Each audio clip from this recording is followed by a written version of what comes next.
Ada banyak kabupaten yang belum mendaftarkan non ASN-nya di kami.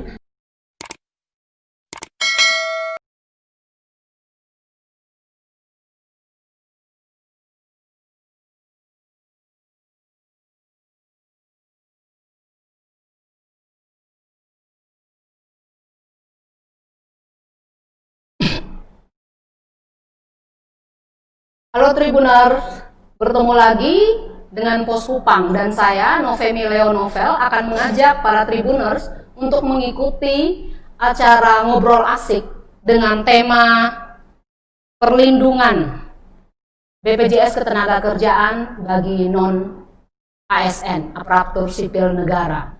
Dan akan bersama kita Kepala BPJS Ketenagakerjaan Nusa Tenggara Timur, Bapak Armada Kaban. Selamat sore. Sore, Ibu Novel. Iya, baik. Tribuners, jaminan sosial tenaga kerja memang sudah seharusnya dimiliki dan jadi hak untuk setiap pekerja, baik pekerja di sektor formal maupun informal, termasuk di dalamnya para tenaga kontrak atau honorer dan juga termasuk dengan tenaga kerja asing. Dan di Indonesia sendiri, pemerintah sudah memberikan fasilitasi atau memfasilitasi jaminan dan perlindungan sosial tenaga kerja itu melalui program BPJS Ketenagakerjaan. Dan di dalam salah satu aturan dalam BPJS Ketenagakerjaan itu mengharuskan para pemberi kerja untuk mendaftarkan pekerjanya ke BPJS Tenaga Kerja. Namun ketika pemberi kerja tidak mendaftarkan pekerjanya ke BPJS Ketenagakerjaan, maka pekerja itu bisa mendaftarkan dirinya sendiri untuk mendaftarkan diri dengan tanggungan perusahaan. Apakah benar demikian? Nanti kita akan tanyakan kepada Kepala BPJS Ketenagakerjaan. Pak, benar nggak sih? Ya, pertama kami sapa Tribuners. Ya. Selamat sore, Tribuners. Kami di negara Republik Indonesia ini sesuai dengan Undang-Undang Nomor 24 bahwa dibentuk ada dua BPJS. Satu BPJS Kesehatan dan satu lagi BPJS Ketenagakerjaan. Di masyarakat itu secara umum sedikit susah membedakan antara BPJS Ketenagakerjaan dan BPJS Kesehatan. Jadi dalam kesempatan ini juga kami perlu menyampaikan kembali bahwa kami dipanggil itu BP Jam Sostek. BP Jam Sostek. BP Jam Sostek. Nah, sama dengan nama yang sebelum dalam bentuk badan. Nah, melalui Undang-Undang Nomor 24, pemerintah sudah memastikan bahwa seluruh masyarakat di Indonesia itu mendapatkan perlindungan jaminan sosial, baik dalam hal jaminan sosial kesehatan maupun 4 program yang diselenggarakan oleh BP Jam Sostek. Nah, yang pertama itu adalah jaminan kecelakaan kerja. Yang di program dari BP Jam Sostek ya? Di BP Jam Sostek. Di BP Jam Sostek ada 4 program. Yang pertama itu jaminan kecelakaan kerja, kemudian kedua jaminan kematian, jaminan hari tua dan jaminan pensiun. Nah, jaminan kematian, jaminan kecelakaan kerja, jaminan hari tua dan jaminan pensiun ini diperuntukkan bagi seluruh tenaga kerja yang melakukan aktivitas ekonomi. Nah, jadi dalam hal penyelenggaraan 4 program ini, kami diberikan amanah untuk melindungi seluruh tenaga kerja yang melakukan aktivitas ekonomi. Sebagai informasi gambaran bahwa berdasarkan catatan BPS tahun 2018, bahwa ada sebanyak 5.500.000 lebih kurang penduduk se-NTT. Dari 5.500.000 ini yang dikategorikan dalam angkatan kerja yang bekerja itu lebih kurang 1 juta. 1 juta. Nah, dari 1 juta ini yang sudah kami berikan perlindungan sampai dengan Agustus 2020 itu sebanyak 223.000 orang. 223.000 orang. Artinya masih ada lebih kurang 750 masyarakat NTT yang dalam kategori angkatan kerja yang bekerja tetapi belum terlindungi. Pak Armada, dari 223.000 ini termasuk di dalamnya apa? Apakah ASN dan non ASN?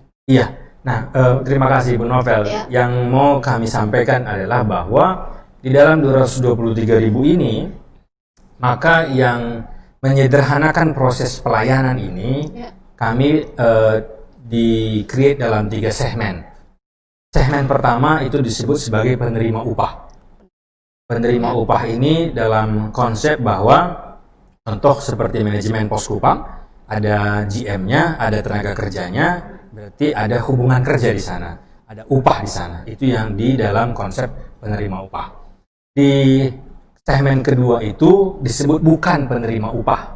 Nah, seperti misalnya teman-teman yang bekerja di sektor pertanian, petani, atau seorang nelayan, atau pedagang mandiri, atau misalnya yang jasa seperti Gojek. Nah, ini dikategorikan sebagai bukan penerima upah.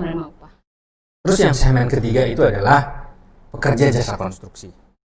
Pekerja jasa konstruksi ini adalah yang dilindungi itu adalah berdasarkan SPK. Jadi yang bekerja di sana hari ini untuk membersihkan lahan, terus kemudian besok berganti lagi yang melakukan pemasangan batu, kemudian ada lagi pemasangan elektrik ataupun jaringan di dalamnya, itu berganti-ganti orangnya dalam sebuah SPK. Maka yang dilindungi itu adalah SPK-nya. Pak Armada, apakah berarti untuk yang jasa konstruksi ya Pak Armadanya, berarti kewajiban SPK itu harus ada ya? Harus ada. Harus ada. Harus ada. Tapi kan kenyataannya kita kadang-kadang tidak memberikan SPK. Bagaimana nanti Pak? Ya, mungkin supaya ini bisa menjadi sebuah pemahaman bagi teman-teman yang berada dalam industri konstruksi, maka kalau dananya berasal dari APBN atau APBD ataupun itu dana kelolaan swasta, maka untuk setiap SPK di sana disebutkan nilai kontraknya berapa. Nah, nilai kontrak inilah yang dikalikan dengan resiko, dengan rate jaminan kecelakaan kerja dan kematian, dan iurannya itulah yang disetorkan ke kami. Jadi masa periode perlindungannya adalah masa yang disebutkan dalam tenor SPK. Jadi seperti misalnya Nusa Tenggara Timur ini sesuai dengan konsepnya Bapak Gubernur Victor bahwa NTT ini menjadi New Tourism Territorial. Nah, maka banyak pembangunan fisik di Manggarai Barat atau di bagian 10 Bali Baru. Nah, ini SPK yang dimenangkan oleh kontraktor itu didaftarkan ke kami, dan semua tenaga kerja yang bekerja dalam periode SPK itu akan kita berikan perlindungan jaminan kecelakaan kerja dan jaminan. Berarti itu secara otomatis ya? Untuk dilaporkan ke kami. Untuk dilaporkan ke Jamsostek dan dibayarkan iurannya. Berarti wajib dilaporkan. Wajib dilaporkan. Tapi faktanya ada tidak yang tidak melaporkan? Dalam hal perlindungan jaminan sosial ini, apabila terjadi kecelakaan kerja dan apabila tidak didaftarkan ke kami, maka resiko kecelakaannya ini, biaya perobatan, perawatan sesuai dengan perundang-undangan itu wajib dilaksanakan, dibebankan oleh kepada perusahaannya, si pemegang kontrak ini. Pak Kaban tadi kan Pak Kaban menjelaskan soal 3 segmen untuk penerima manfaat itu. Ada yang segmen PU, ya, DPU, dan yang konstruksi itu ya Pak Kaban ya. Di mana non ASN masuk di antara 3 segmen ini? Di segmen PU, Ibu Novel. Oh, PU, penerima upah ya? Penerima upah. Penerima upah. Karena begini Ibu, dalam konteks bahwa ada hubungan kerja, maka pemerintah, baik di provinsi maupun di kabupaten kota, ini memiliki kontrak kerja dengan honorer-honorer yang beraktivitas di lingkungan pemerintah kabupaten kota dan provinsi. Itu berarti yang disebut tenaga honorer, kontrak itu ya? Tenaga kontrak, ada yang disebut non ASN. Berbicara tentang penyebutannya ini, itu berbeda kabupaten, berbeda penyebutannya.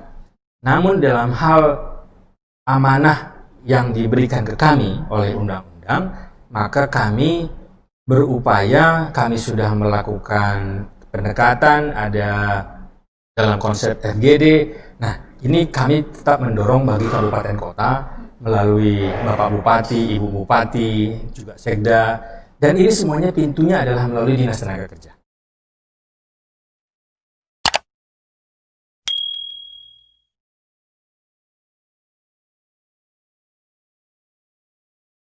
Pak, dari kembali kepada angka dari 223.000 yang sudah terdaftar ya, Betul. ya, yang sudah terdaftar itu, yang non ASN-nya berapa banyak sih? Baik. Ya.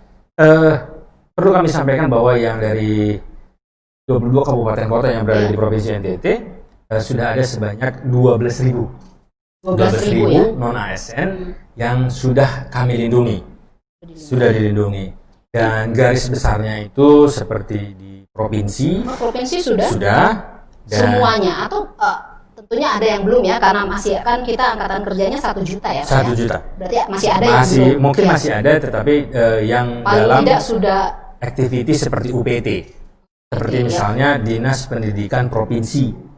Dinas Pendidikan Provinsi itu mencakup sekolah pendidikan tinggi yang ada di kabupaten, seperti misalnya SMA ataupun SMK, itu di bawah kelolaan Dinas Pendidikan Provinsi. Nah, kemudian seperti misalnya Kota Kupang, itu Kupang, ada sebanyak 1.600 non ASN sudah kita lindungi. Tapi ada juga yang belum ya. Dalam, Atau itu sudah semua? Belum, karena memang ada Ya. pengangkatan-pengangkatan mungkin dalam perjalanannya yang memang masih diproses di dinas terkait. Dan kemudian kami itu sudah melindungi juga sebanyak 2.400 di Kabupaten Kupang. Di Kabupaten Kupang. Yang lainnya? Kabupaten Dan yang lain? ada banyak kabupaten yang belum mendaftarkan non ASN-nya di kami,